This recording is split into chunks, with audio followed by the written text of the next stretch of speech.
Juru bicara gugus tugas percepatan penanganan COVID-19 Sumatera Selatan, pada Rabu 10 Juni 2020, Yusri mengatakan, kasus terkonfirmasi positif COVID-19 Sumatera Selatan bertambah 41 orang, sehingga total menjadi 1.229 kasus positif di Sumatera Selatan.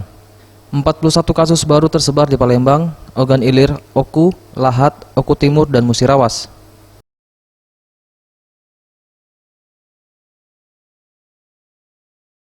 Yusri menambahkan 478 orang sembuh dan 48 meninggal dunia. Sementara jumlah orang dalam pemantauan terdiri dari 5.178 orang selesai pemantauan dan 1.942 masih dalam pemantauan.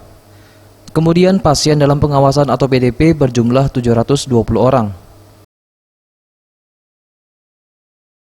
Oleh karena itu sikapi dengan tenang, tidak perlu panik, karena dengan kepanikan bisa menurunkan kekebalan tubuh kita, yang mana kekebalan tubuh kita dibutuhkan untuk melawan virus yang masuk ke dalam tubuh kita, yaitu kasus konfirmasi positif.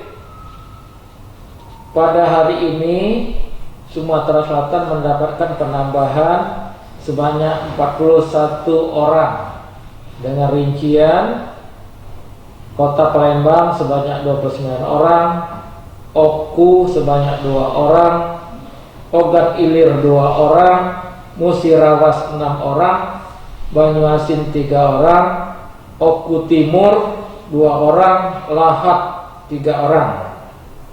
Sehingga total kasus kita di Provinsi Sumatera Selatan sebanyak 1.229 orang. Tim Liputan, Sriwijaya TV.